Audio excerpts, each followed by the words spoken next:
Yeah, this is a popular idea in our culture today, that maybe marriage isn't so important, and that certainly it's acceptable now to have sex before marriage, outside of committed relationships even. And I have two different approaches to this. I mean, I have a scientific approach, and I have what our doctrine teaches us. We know from a gospel perspective that Heavenly Father has warned us that this is the most appropriate place for a sexual relationship, is within marriage, within this committed relationship. And what I think is really beautiful is that science supports that.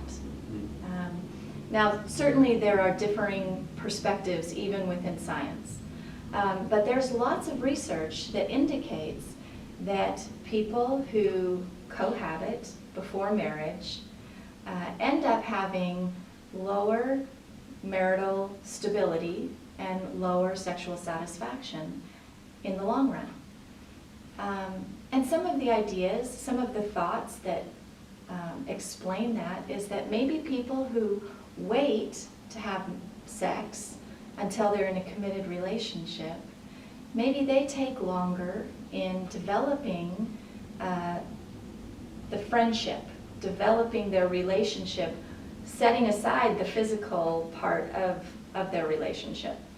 And so they've developed a more solid foundation. There's also another perspective within science that would indicate that there are chemicals in our brains that change, that rise and fall during a sexual experience.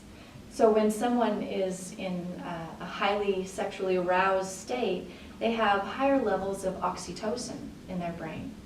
This is a chemical that helps people attach to each other.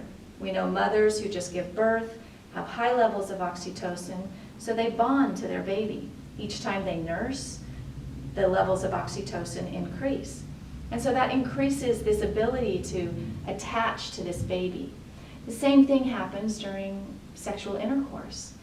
In these higher levels of arousal, we have higher levels of oxytocin.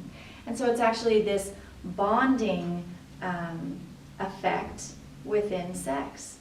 And you can see it plays a very important biological aspect in someone's life so that people stay together to raise their offspring. But it also has a really important element just within our relationship, that as we go through ups and downs in our relationship, people who are having healthy sex are actually bonding to each other through this chemical, through a good experience, through lots of reasons, but it's an attachment effect that is protective in a relationship. So it's really a very healthy element in a committed relationship. However, when this is misused, according to the gospel, we're counseled not to have sex outside of marriage. And we can see that science might help us understand why we're counseled to keep these boundaries of sexual activity.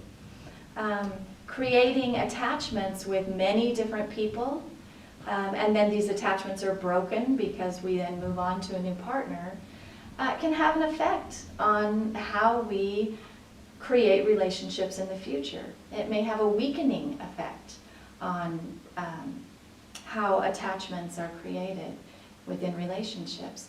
So again, I think it's something that Heavenly Father gave us these boundaries for an important reason.